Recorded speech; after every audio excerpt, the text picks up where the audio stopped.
Sega.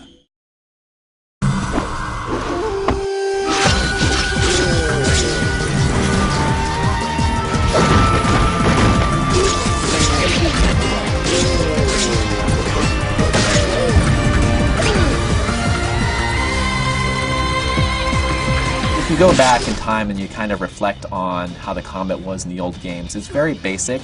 So we sort of went back to the drawing board and thought about how can we grow this combat system, how can we evolve it to preserve what was great about the previous games, but also modernize it for today's audiences. We didn't try to wrap that up in a lot of fluff. This is very much classic Shinobi action. The game revolves around Jiro Musashi, who is Joe Musashi's father. Joe is the original character in the arcade version.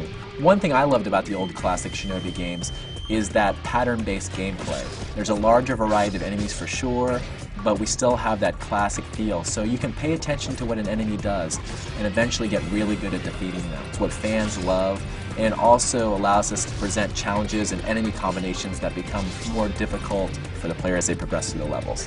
The gameplay in Shinobi is a mix of action and platforming. The focus of the game is definitely on your combat and how you're dispatching enemies. But the environment's the second part, that's the platforming element. The challenge of the game is understanding the character and the key movesets that they have. You have your ranged attacks, your throwing stars, your kunai. You can shoot enemies from afar, but then as you get close, you can juggle them up and then continue to hit them. You're going to get the tight combat in this experience. You're going to get the cool enemies and the difficulty, but there are a lot of great platforming sequences in this game too that are really going to push your skill set. A lot of it is about having to get to higher levels of the environment. You can pick yourself up into other areas that you normally wouldn't have access to just through jumping alone. With the Nintendo 3DS, they have a parry function now. It has a dedicated button. It's a push to block. I mean, you have to do it in the right timing for it. You can't just hold it down and block everything coming at you. You have to be more reactive and act more kind of defensively and instinctively. Another feature that we wanted to bring to the forefront in this game is the scoring system.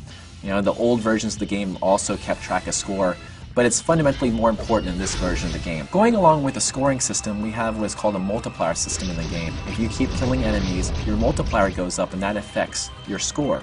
If you can keep that up, you can get higher and higher multipliers. If you're a very good player, you can go through, kill enemies in very stylistic ways, not get hit. Your score is going to go up, up, and up, and give you very, very high. That's a sort of a nice way of differentiating Shinobi from a lot of the other action games. You can change not only the analog stick to the control pad, but you can change every button in the game to map to whatever you like. So, B isn't your preferred jumping button, or you don't want to have the katanas on A. I mean, like, you can change all that for you depending on what your preferred stylings are. An aspect that we really wanted to keep from the old games is giving players all their movesets from the very beginning.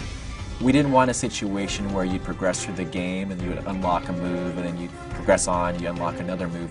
We really want to give the player access to their whole arsenal of attacks and abilities and allow them to get better with it as they progress through the game. As you play through and you have these moments of just pure skill, this zen of gaming that you kind of have, it's so much fun. It kind of gets your adrenaline pumping. It's a fantastically produced action platforming game, totally in the vein of Shinobi, totally new and current. When everything clicks, it's just a very clean, really excellent, really tight experience.